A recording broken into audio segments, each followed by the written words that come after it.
Hope कि आपने last video देख ली होगी, है ना। लास्ट वीडियो में हम लोगों ने ये डिस्कस किया था कि अगर रेजिस्टेंस में और इंडक्टर में और कैपेसिटेंस में अगर एसी अप्लाई करते हैं अलग अलग तो उससे क्या इफेक्ट होता है। बहुत जल्दी से एक बार सारे पॉइंट्स देखते हैं, उसके बाद न्यूमेरिकल सॉल्व करते हैं, ठीक है। अगर कहीं पे ईएमएफ दिया हुआ है E naught sine omega T, जो फॉर्मूला यूज हुए वो लिख लेते हैं एक बार। ये करंट दी हुई आपको I not sine omega T, तो जो ई एवरेज होता है that is defined for half cycle to E not by pi. जो आई एवरेज होता है that is also defined for half cycle that is 2 I not by pi. Then we have I R M S. R M S आपको याद होना चाहिए, that is equivalent of A C, है ना। वो DC जो सेम हीट प्रोड्यूस करेगी in same time. तो अगर आपसे कोई आई आर एम एस पूछता है, this is I not by root two, and E R M S पूछता है E not by root two. ये हम लोग कुछ फॉर्मूला यूज करने वाले हैं। ये ए सी होता है आपका, ठीक है। फिर जब हम लोग इसको ए सी को रेजिस्टेंस में लगाते हैं तो ए सी को अगर आपके पास E M F E naught sine omega t है, अगर आप इसको एक रेजिस्टेंस के क्रॉस लगाते हैं तो जो आपका करंट होगा वो सीधे आप ईएमएफ को रेजिस्टेंस से डिवाइड करेंगे and this will be your current. ये सीधे वैल्यू आ जाएगी। एंड आई एंड ई जो आपका वोल्टेज होता है आर इन सेम फेज। ये आपने पढ़ रखा है, ठीक है। फेजर डायग्राम बनाए तो जैसे आप फेजर आपको याद रहना कि ऐसी क्वांटिटीज जो वेक्टर एडिशन को फॉलो करती है but actually are not vectors, they are called phasor. Current और E both are in same direction, ठीक है। अगर मैं कैपेसिटर को यूज करता हूं, ठीक है, तो आपको पता होना चाहिए जो करंट होता है, बहुत इंपॉर्टेंट पॉइंट लिख रहा हूं, E naught sine omega t upon, देखिए मैंने जगह छोड़ रखी हुई, अपॉन एक्स सी। जो काम रेजिस्टेंस का होता था वो काम यहाँ पे एक्स सी का होता है, that is called capacitive reactance. X is called capacitive reactance which is equal to 1 upon omega C. और आपको पता होना चाहिए जो करंट होती है दैट leads voltage by pi by two, इसलिए यहाँ पे हम प्लस पाई बाई टू लिखेंगे, समझे। तो आप जब ईएमएफ को कैपेसिटेंस से डिवाइड, सॉरी रिएक्टेंस से डिवाइड करेंगे यू विल गेट करंट, लेकिन यहाँ फेज भी चेंज करना होता है, ध्यान रखिएगा आप। तो current in capacitor, current Leeds voltage bye pi by two, इसलिए मैंने वोल्टेज में पाई बाई टू ऐड कर दिया तो मुझे करंट मिलेगी, ठीक है। एंड अगर मैं इंडक्टर की बात करता हूँ, ठीक है, तो यहाँ पे अगर आप ईएमएफ को ओमेगा टी, यहाँ पे जो पहले इसको एक्सएल से डिवाइड करता है, ठीक है। एक्सएल से डिवाइड करेंगे तो आपको करंट मिलेगी, और ये लैग करता है current, I lags behind E by pi by two, ठीक है। ये इतनी बातें आपको पता होनी चाहिए। And XL is omega L. तो आज हम लोग ये बेसिक प्रॉब्लम डिस्कस करने वाले हैं, ठीक है। बेसिक लेवल की प्रॉब्लम्स है। सबसे पहली प्रॉब्लम है frequency of AC is 50 hertz, ठीक है। आपको पता करना है, टाइम पता करना है। Calculate time required, question statement note करना, to change value of the current, to change value of the current from 0 to I R M S. Frequency is 50 hertz, frequency 50 hertz है, ठीक है। And this is current. और आपको क्या बताना है, video pause करके अपने आप सोचिए यार, ठीक है, कि टाइम कितना लगेगा इसको 0 से आई आर एम एस जाने में। चलो देखते हैं। और वीडियो पॉज करिए, अपने आप आंसर निकालिए, ठीक है। मुझे पता है कि जो आई होता है in A C that is given by I not sine omega t.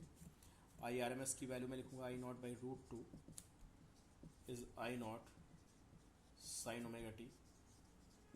यहाँ से sine omega t is 1 by root two, omega t is pi by 4, तो t is pi by 4 omega. Omega को मैं put करूँगा 2 pi by t, तो this will B T by 8।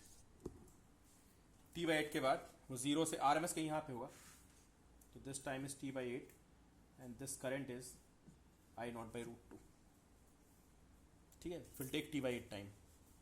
और maximum जाने कितना टाइम लगेगा पूछता है, तो मैक्सिमम जाने का टाइम तो आपको पता ही है, दैट इज कितना टाइम होता है, मैक्सिमम जाने का टाइम होता है टी बाई 4। तो टी बाई 8 आपका टाइम आ गया, और फिर आपको पता है टाइम पीरियड इज 1/f, तो 1/8 f that is 1/8 into 50, this is 1/400 seconds निकाल देना।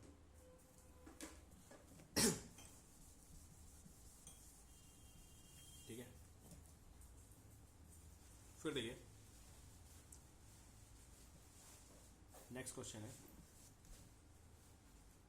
Effective value of current. अब वर्ड पे ध्यान दीजिएगा, effective value of current in 50 hertz AC is 100 ampere, ठीक है। दिस इज 100 एम्पियर की करंट है AC में। फाइंड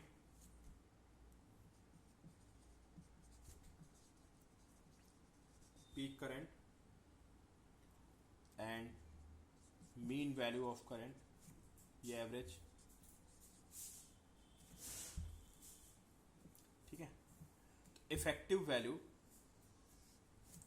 इसको लिख लेना कहीं पे, अगर कहीं पे वर्ड लिखा है आपका इफेक्टिव वैल्यू, इफेक्टिव वैल्यू का मतलब होता है, effective value means RMS value, ठीक है। ये पॉइंट आप ध्यान रखिएगा, effective value is RMS value. So what is 100 ampere here. देखो 3 करंट होती है ना, यहाँ पे कंफ्यूजन होता है कि AC में 3 करंट होती है, instantaneous current, average current and RMS, ठीक है। अगर इफेक्टिव करंट लिखा है तो भी आप RMS लेंगे, and if nothing is mentioned only current, बोलता है कि इन AC, ये बहुत इंपॉर्टेंट पॉइंट बोल रहा हूँ मैं, अगर आपको सिर्फ बोलता है कि AC करंट इज 100 एम्पियर, तो आप ये हमेशा ध्यान रखेंगे कि वो हमें RMS लेनी होती है, ठीक है। क्योंकि RMS की वजह से हीट प्रोड्यूस होती है, इसलिए हम लोग उसको RMS के टर्म में डिनोट करते हैं करंट को। तो ये जो दिया हुआ है this is actually 100, this is IRMS, so IRMS is 100, so I nought by root two is 100, so I nought is 100 root two, ये I नॉट आ गया। और मीन आपको पता ही है क्या होता है, mean current is 2I not by पाई, तो आप मीन करंट निकाल देंगे इससे।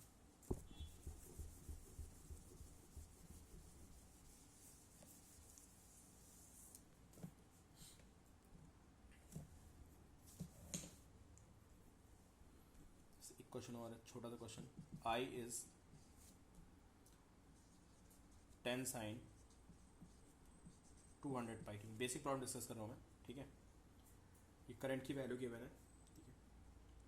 फाइंड RMS एंड फ्रीक्वेंसी, इसको कंपेयर कर देंगे, किसके साथ कंपेयर करेंगे, I is I not sine omega T,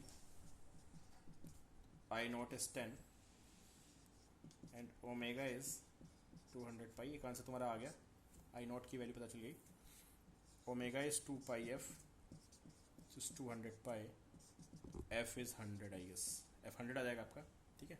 frequency 100 आ गई। RMS कितना होता है, what is RMS, RMS is I nought by root two, तो 10 बाय रूट टू करेंगे तो we get IRMS, IRMS is I nought by root to.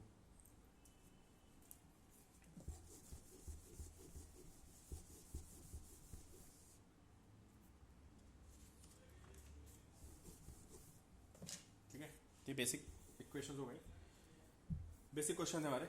अब आते हैं हमारे उस पर ओनली रेजिस्टेंस। अगर हमारा एसी सर्किट में सिर्फ रेजिस्टेंस है, इस तरह की प्रॉब्लम को कैसे सॉल्व करेंगे। ठीक है, वोल्टेज दिया है V इज 200 √2 साइन 314t और एक रेजिस्टेंस है ऑफ 25 ओम।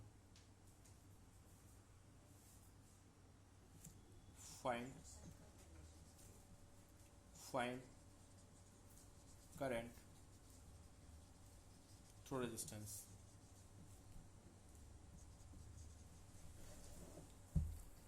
ठीक है, और फिर वही बात, करंट कौन कौन सी होती हैं? 3 होती है ना, instantaneous current, average current and RMS current. अगर आपको सिर्फ वो करंट पूछ रहा है, बड़ा बड़ा लिख देता हूँ, अगर ओनली करंट वर्ड लिखा है तो वो आरएमएस बतानी है आप। ठीक है, एवरेज के लिए लिख देगा find average current, find maximum current, ये सब लिखेगा वो, वरना आपको आरएमएस करंट ही बतानी है। ठीक, तो भाई कैसे निकलेगी करंट बताइए आप। रेजिस्टेंस दिया हुआ है और V दिया हुआ है, तो व्हाट इज V नॉट? अगर मैं इसकी पीक वैल्यू देखूंगा that is 200 √2। What is V RMS? RMS क्या होती है? V नॉट बाई √2 होती है। This is 200, V RMS is 200। ठीक है, और अगर हम V RMS को रेजिस्टेंस से डिवाइड करेंगे, मतलब ये समझ गए ना, ये RMS का मतलब एक तरह से उसकी वो करंट जो हीट प्रोड्यूस कर रही है ना। तो दिस इज V RMS और I RMS हम कैसे निकालेंगे? V RMS को रेजिस्टेंस से डिवाइड कर देंगे तो 200/25 and I RMS is 8 ampere. ठीक है, आपसे कहता है peak value of current, what is peak value of current? अगर वो कहता है पीक वैल्यू ऑफ करंट, कोई दिक्कत नहीं थी, आई नॉट निकालना होता तो पीक वोल्टेज को रेजिस्टेंस से डिवाइड करते तो पीक करंट आ जाती। तो नोट कर लिए, इन रेजिस्टेंस है ना, अगर आपको इन resistance if you have to find I naught, तो I not is E not by R, और अगर आपको आई आर एम एस निकालना है तो वो E R M S by R होगा इन रेजिस्टेंस।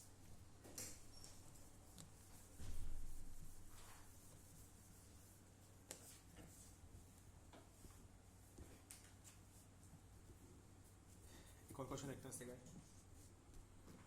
50 ओम रेजिस्टेंस है ना, 50 ओम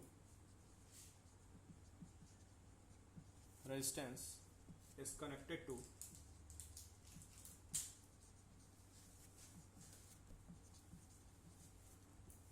20 volt and 50 hertz source। ठीक है, फाइन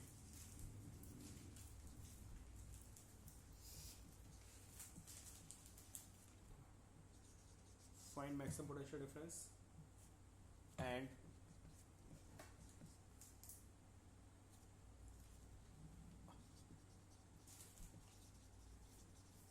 RMS करंट।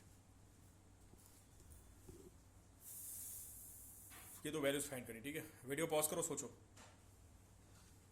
अब देखना, ये बहुत इंपॉर्टेंट पॉइंट अगला मैं बोल रहा हूँ आपको कि एसी में अगर आपको दिया हुआ है 220 वोल्ट 50 हर्ट्स, इसको नोट कर लेना। तो ये क्या होता है? This is RMS. ये हमेशा ध्यान रखना कि अगर आपको कुछ मेंशन नहीं है और आपको ऐसे लिखा हुआ है कि एसी सोर्स की जो इन्फॉर्मेशन है वो ऐसे ऐसे प्रेजेंट कर रहा है आपको कि 220 वोल्ट 50 हर्ट्स, जो यहाँ पे 220 होगा दिस विल बी आरएमएस। ठीक है, 3 तरह की वैल्यू होती है, मैं फिर बोल रहा हूँ, इंस्टेंटेनियस, एवरेज एंड आरएमएस है ना। अगर ऐसे करंट लिखी हुई है, ऐसे वोल्टेज लिखा हुआ है, तो ये आरएमएस वोल्टेज होता है हमेशा। ठीक है, चलो भाई, वोल्टेज 220 था तो ये आरएमएस होगा ना, तो वी आरएमएस इज 220। पता है वी आरएमएस कितना होता है? वी नॉट बाई √2 इज 220, इसका पीक वोल्टेज होगा दैट इज √2 × 220। ठीक है, ये मैक्सिमम पोटेंशियल डिफरेंस आ गया V नॉट। और आरएमएस करंट पूछ रहा है, तो आपको पता है कि आरएमएस करंट कैसे निकालते हैं हम लोग, IRMS = VRMS/R। ये कौन सा वोल्टेज है, ये जो 220 दिया है मैं VRMS है, ठीक है। तो 220 को हम क्या करेंगे 50 से डिवाइड कर देंगे और हमें IRMS की वैल्यू मिल जाएगी।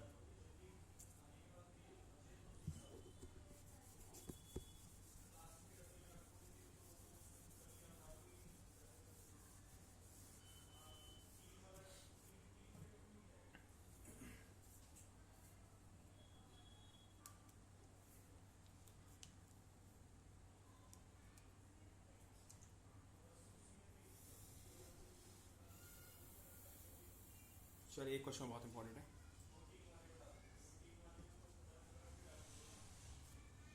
एक AC EMF है 350, वेरी वेरी इंपॉर्टेंट क्वेश्चन, ठीक है, इसका कॉन्सेप्ट भी आएगा। 350 volt is peak value, AC EMF of 350 volt peak value है ना, and this is connected across this, it is connected across a resistance of 100 ohm। पूरा question statement note करना, it's connected across resistance of 100 ohm। what is reading of AC emitter,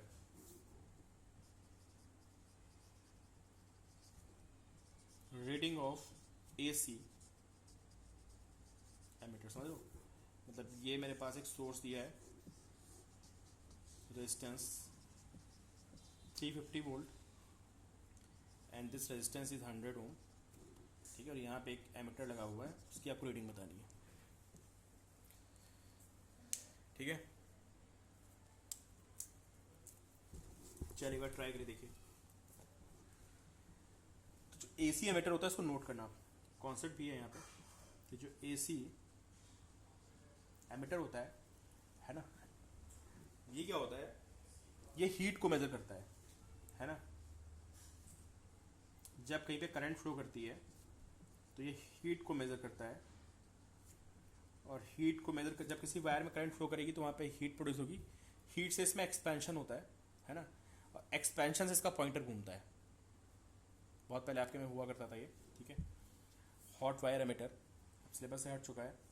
आप इतना समझिए कि जो AC emitter होता है वो हीट मेजरमेंट करता है, और हीट आपकी डिपेंड करती है IRMS पे, ठीक है।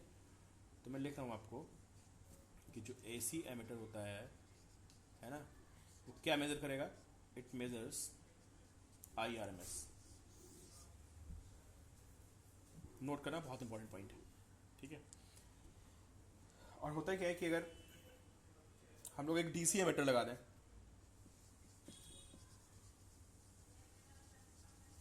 DC एमिटर को लगा दें AC को मेजर करने के लिए, फॉर मेजरमेंट ऑफ AC, ठीक है। तो जो आपका DC का एमिटर होता है वो टॉर्क पे काम करता है, इट वर्क्स ऑन टॉर्क। तो मान लो ये पॉइंटर है DC का, सॉरी ये आपका गैल्वेनोमीटर का पॉइंटर है, ठीक है। तो क्या होगा पता है, एक सेकंड में, जैसे फ्रीक्वेंसी कितनी होती है 50 हर्ट्स होती है, फ्रीक्वेंसी इज 50 हर्ट्स, और गैल्वेनोमीटर का पॉइंटर बीच में होता है अगर आपको, ठीक है, ऐसे 50 हर्ट्स से फ्रीक्वेंसी, तो 1 सेकंड में क्या होगा 50 टाइम्स तो इधर जाएगा और 50 टाइम्स इधर जाएगा। ऐसा पॉसिबल नहीं बिकॉज ऑफ इनर्शिया, तो क्या कहता है डिफ्लेक्ट ही नहीं होता है, नो डिफ्लेक्शन, ठीक है। कॉन्सेप्ट ये है कि DC emitter cannot measure AC current. उसको 50 सेकंड में जो उसका पॉइंटर होगा उसको 1 सेकंड में, पता है फ्रीक्वेंसी 50 है तो करंट 1 सेकंड में 50 टाइम्स डायरेक्शन चेंज करेगा। एक बार टॉर्क इधर लगेगा, एक बार इधर, फिर एक बार इधर, एक बार इधर, तो उसको 1 सेकंड में 50 बार यहाँ जाना, 50 बार वहाँ, बिकॉज ऑफ इनर्शिया वो चलेगा नहीं, वो बैठा रहेगा। पता है इतना हल्का तो होता नहीं कि 50 बार इधर उधर चला जाए, हैवी होता है थोड़ा सा पॉइंटर, तो वही हिलता ही नहीं है। तो DC ammeter can not measure AC current, ठीक है। लेकिन आपको पता है AC एमिटर किस पे काम करता है, AC emitter works on heating, ये हीटिंग पे काम करता है, तो क्या करेगा, ये AC को तो मेजर करेगा ही करेगा, साथ में इट कैन मेजर DC। तो इस कॉन्सेप्ट को लिख लेना है, it can measure AC and DC both. खैर वापस अपने क्वेश्चन पे आता है। क्वेश्चन से भटक गए हम लोग, कितना था इसमें वोल्टेज, वोल्टेज था 350 वोल्ट है ना, और आपका रेजिस्टेंस कितना था, 100 ओम था शायद आई गेस।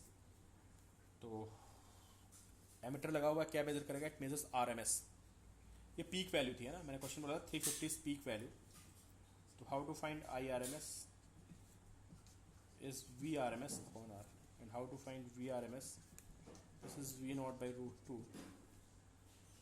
ठीक है। तो VRMS की वैल्यू पुट करते हैं, तो V naught by root 2 into R, 350 upon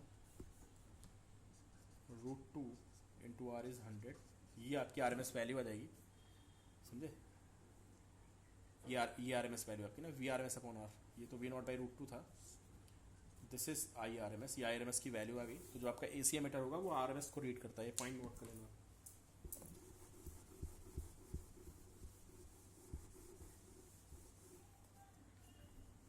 ठीक है, अब आते हैं AC सर्किट कंटेनिंग कैपेसिटर, ठीक है। तो देखते हैं, EMF सोर्स है E not sine omega T, ठीक है, 250 साइन ओमेगा टी, सॉरी नहीं 250 साइन ओमेगा टी नहीं, 250 sine 100 pi T, this is EMF source, ठीक है। And this is connected across एक कैपेसिटर, इस कैपेसिटर से कनेक्ट कर दिया मैंने, कैपेसिटेंस इज 1 माइक्रोफैरड, ठीक है। और यहाँ पे एक एमीटर लगा हुआ है, दिस एमीटर, ऑब्वियसली बात है AC एमीटर होगा, तो आपको क्या करना है, फाइंड रीडिंग ऑफ एमीटर, और ये एक पार्ट तो ये हो गया, सेकंड पार्ट क्या है, find instantaneous value of current, ठीक है, करंट की इंस्टेंटेनियस वैल्यू क्या होगी। अब आपको पता होना चाहिए कि जो काम नॉर्मल सर्किट में रेजिस्टेंस का होता है, वो काम यहाँ पे रेजिस्टेंस का ना होकर इसका होता है रिएक्टेंस का होता है, which is 1 upon omega C, ठीक है। तो चलिए भाई, पहले रीडिंग ऑफ एमीटर का मतलब हमें क्या फाइंड करना है, we have to find IRMS। पता है IRMS कैसे आएगा, IRMS इज इक्वल टू कितना होगा ये VRMS upon XC, V upon R होता है ना, तो R की जगह पे कौन लेगा, XC ले लेगा। VRMS कैसे फाइंड करेंगे, V नॉट बाई रूट 2, और XC को कैसे फाइंड करेंगे, XC is 1 upon omega C, omega C ऊपर चला जाएगा, तो V nought omega C by root 2, V nought की वैल्यू कितनी है देखते हैं, 250, ओमेगा की वैल्यू कितनी, ओमेगा इज 100 पाई, देख रहे हो आप, दिस इज ओमेगा, तो 250 इंटू 100 पाई इंटू C कितना है, 1 माइक्रोफैरड अपॉन रूट 2, आप सॉल्व कर लेना, और ये वैल्यू आ रही है कितनी, this value is approximately 0.06 ampere, ठीक है। ऐसे हम लोग IRMS को निकालेंगे। And how to find instantaneous value of current, तो मैंने बोला था, ये भी बहुत इंपॉर्टेंट क्वेश्चन है कि EMF को हमें डिवाइड करना पड़ता है, किससे, EMF को जब हम XC से डिवाइड करेंगे तो हमें करंट मिलेगी, लेकिन साथ में हमें फेज डिफरेंस का भी ध्यान रखना होता है, ठीक है। अभी मैंने आपको शुरुआत में लेक्चर में बताया था, मैं एक बार फिर लिख देता हूँ कि अगर आपके पास EMF E not sine omega t है ना, ये EMF और कैपेसिटर लगा हुआ है, कहता है करंट की वैल्यू बताओ, तो सबसे पहले आप इसको यहाँ पे XC से डिवाइड मारेंगे, फिर आप देखेंगे कि ये EMF जो है ये साइन ओमेगा टी है, और आप करंट लिख रहे हैं, तो आपको पता है जो करंट होती है वो EMF से 90 लीड करती है। एक बार रिवाइंड करके पॉज करके देख लेना। तो this will B omega T and plus pi by 2। ठीक है, ऐसे हम लोग करंट को लिखते हैं, E not by X C sine omega T plus pi by 2। ठीक है, तो आई गेस आप लिख सकते हो, आपको सब पता है। What is E nought 250, what is X C 1 upon omega C, omega is 100 pi. आप पुट कर देना, मैं आंसर लिख रहा हूँ यहाँ पे। This answer is 0.0786 sine 100 pi T plus pi by 2। ठीक है, ये फाइनल आपका आंसर है, मैंने इसको नोट कर दिया है। आप सॉल्व करना यार, मैं आपको शॉर्ट एग्जांपल्स दे रहा हूँ, ये बुक के शॉर्ट एग्जांपल्स हैं। ठीक है, आप इसको सॉल्व करिएगा, निकाल लेना आंसर। ठीक है, फाइनल।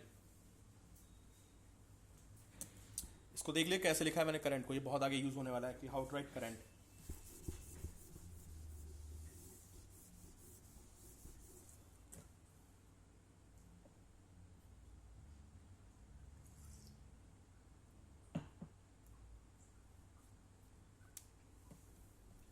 चलिए एक बहुत आसान सा क्वेश्चन आपके नेक्स्ट।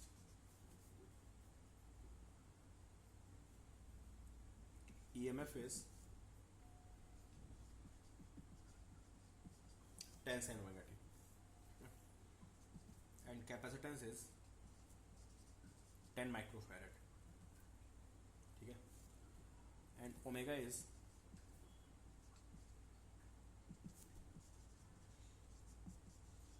10 रेडियन पर सेकेंड। ठीक है, कैपेसिटर लगा हुआ है। ठीक है, find I naught. What is I naught? I naught क्या होगा? Peak value of current. तो आई नॉट कैसे निकालेंगे? ई नॉट अपॉन रेजिस्टेंस, और रेजिस्टेंस के प्लेस में यहाँ पे वी हैव रिएक्टेंस, तो E not by X C. E naught की वैल्यू कितनी है यहाँ पे? 10। एक्स सी कैसे निकालेंगे आप? 1 अपॉन ओमेगा सी। ओमेगा और सी जब आपको पता है, आप सॉल्व करेंगे तो दिस अप्रॉक्सीमेटली 1 मिली एम्पियर।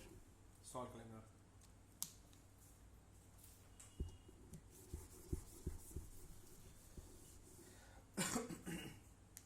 ये देखिए बोर्ड का क्वेश्चन आपका आया हुआ।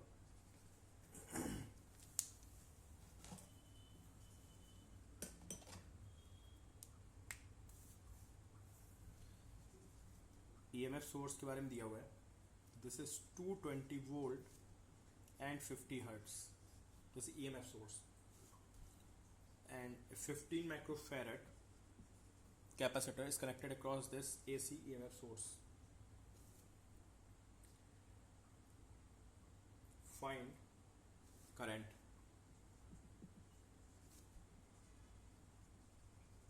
तो फर्स्ट पार्ट में लिखा हुआ है find current, only current.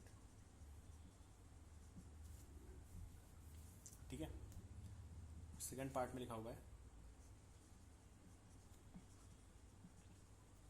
Peak current. तो थर्ड पार्ट में पूछ रहा है what happens to reactance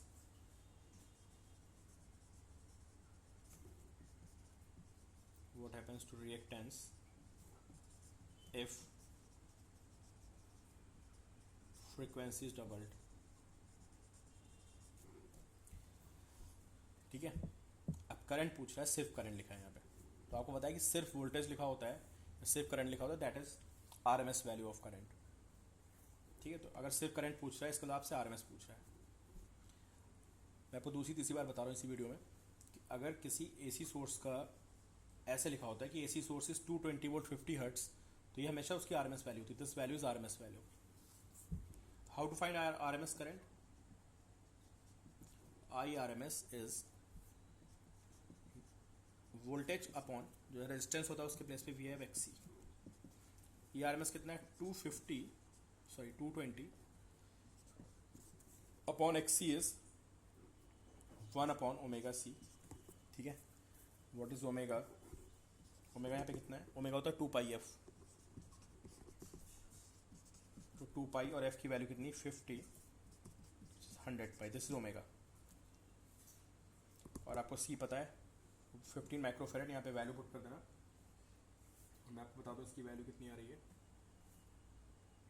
value is I R M S is 1.04 ampere. आप सॉल्व कर लेना, दिस इज 1.04 एम्पियर, ठीक है। और फिर आपसे पूछा है पीक करंट, पीक करंट निकालने में कोई दिक्कत नहीं। अगर आपका आई आर एम एस आ चुका है तो I R M S is I not by √2, I not is √2 into I R M S को सॉल्व कर लेना, आंसर आ रहा है यहाँ पे 1.47 एम्पियर। फिर पूछा what happens to reactance if frequency is doubled, ये तो कोई क्वेश्चन ही है, आसान से कॉन्सेप्ट है। एक्सिस 1/ओमेगा c, अगर आप ओमेगा को डबल करते हैं तो रिएक्टेंस बिकम्स हाफ, ठीक है। तो रिएक्टेंस होगा ओरिजिनल का हाफ हो जाएगा XC/2।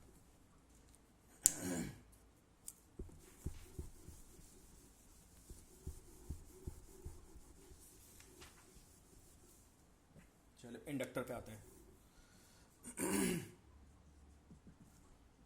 तो पहले एक बार कॉन्सेप्ट दोबारा देख लेते हैं कि अगर ई नॉट साइन ओमेगा टी होता है, ठीक है, और ये एक AC सोर्स है, मैंने इसको इंडक्टर से कनेक्ट कर दिया, ठीक है। और आपसे पूछा व्हाट इज करंट, तो हम क्या करते हैं EMF को डिवाइड करते हैं किससे, रिएक्टेंस से डिवाइड करते हैं।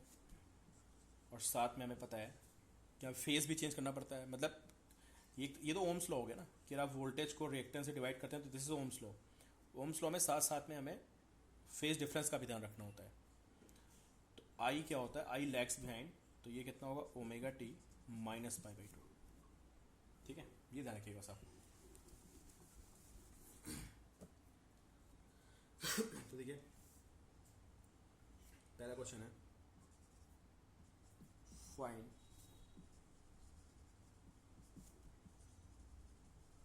Value of current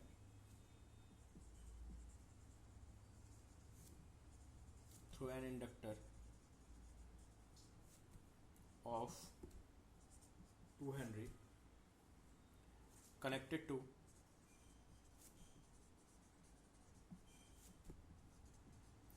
150 volt 100 hertz।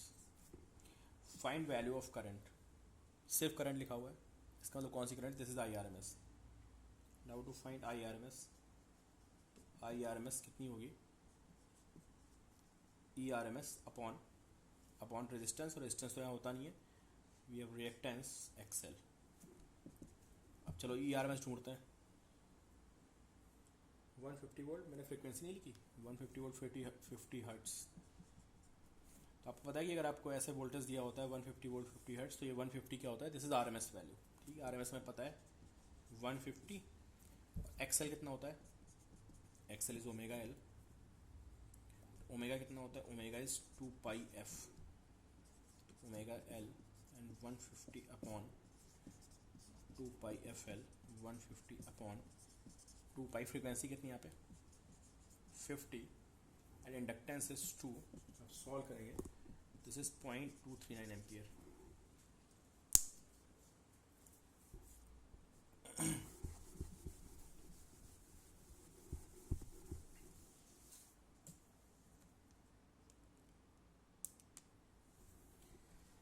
Next देखते हैं,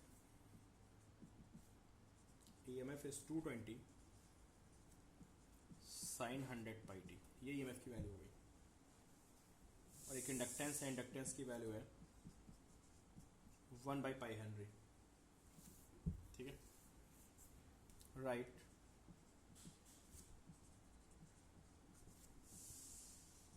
equation of current, instantaneous current है ना, right equation of instantaneous current, right equation of current and reading of AC emitter. What will be reading of AC emitter? This is EMF source and this is inductor connected है ना।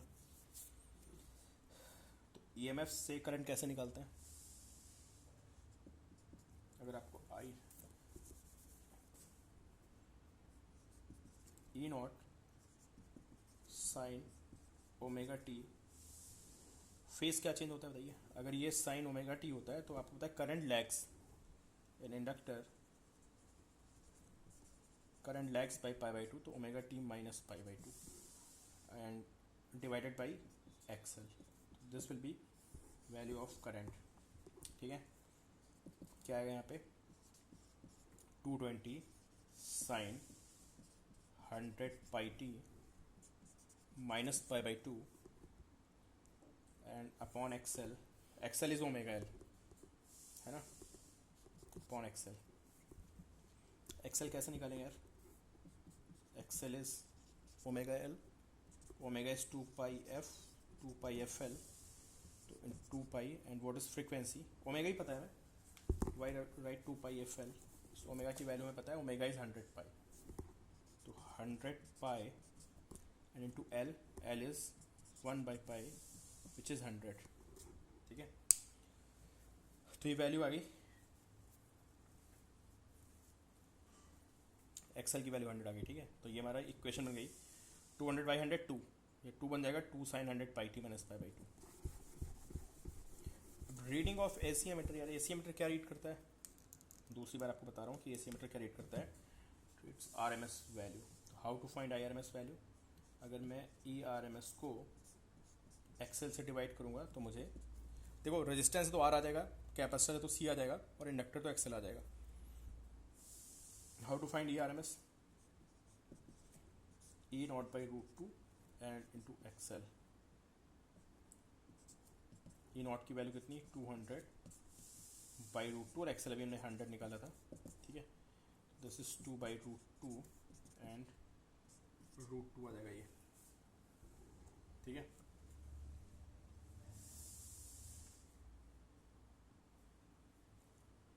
ई naught is what? 220, sorry, E naught is 220, है ना। देख लेना जो भी value आ रही है उसको सॉल्व कर लेना।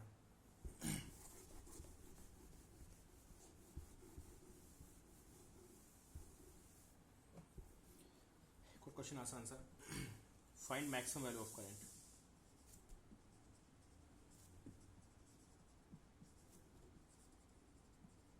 Find maximum value of current when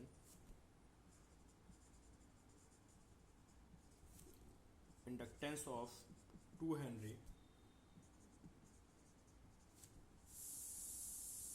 is connected to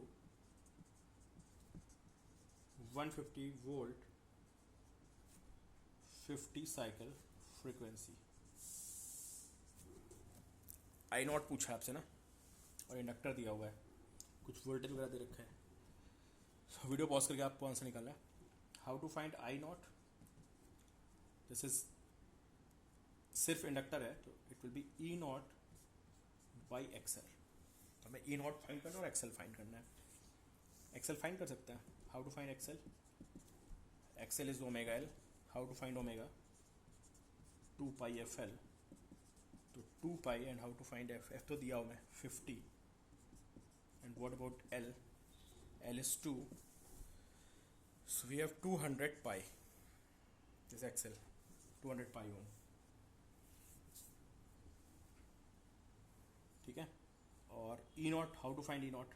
फिर वही बात कि अगर आपको लिखा हुआ 150 वोल्ट 50 साइकिल, तो this 150 volt is VRMS, so VRMS is 150 and V nought by root 2 is 150, so V nought is 150 root two, this is V nought. ठीक है, 150 रूट टू हो गया। अब मैं V नॉट को डिवाइड मार दूंगा, यहाँ पे वैल्यू V नॉट या E नॉट पुट कर दो और एक्सएल, तो आपका आंसर आ जाएगा।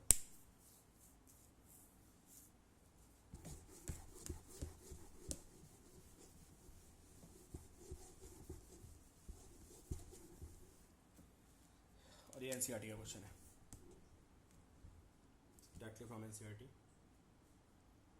आसान सा क्वेश्चन है। Inductance is 25 milli henry is connected to a source of 220 volt, is connected to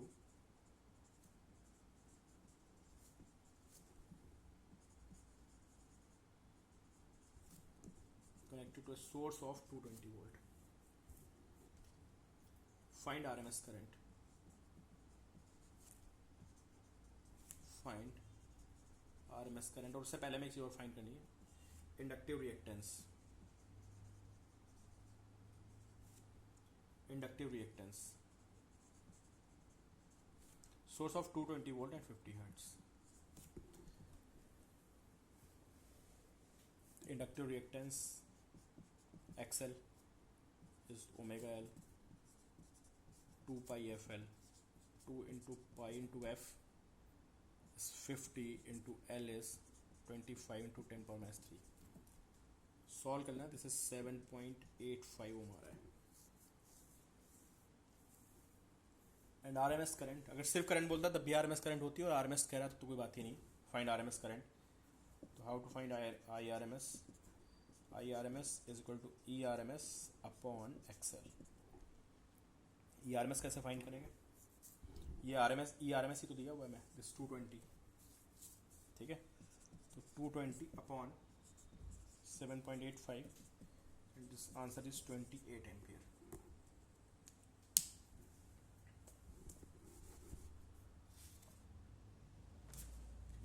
ये सारी बेसिक प्रॉब्लम्स थी, है ना। अगर ये सब आपके बोर्ड लेवल की प्रॉब्लम्स थी, और जो जेई में प्रॉब्लम्स आती हैं वो मोस्टली कॉम्बिनेशन से आती हैं। जो अगला आपको वीडियो लेक्चर होगा, है ना, जो अगला लेक्चर होगा उसमें आपको बताऊंगा combination of RC, RL and RL। ये सब बहुत बेसिक प्रॉब्लम्स थी, जिसमें एनसीईआरटी की नेक्स्ट प्रॉब्लम थी। कॉन्सेप्ट आपका बिल्डअप करेंगे, इसलिए अगर आपने वीडियो ध्यान से नहीं देखा है तो प्लीज़ इसको जाके एक बार दोबारा देखिए। जब आपको ये वीडियो क्लियर होगा तभी आप इस पर वर्कआउट कर पाएंगे जो आगे कॉम्प्लेक्स प्रॉब्लम्स आने वाली हैं, ठीक है।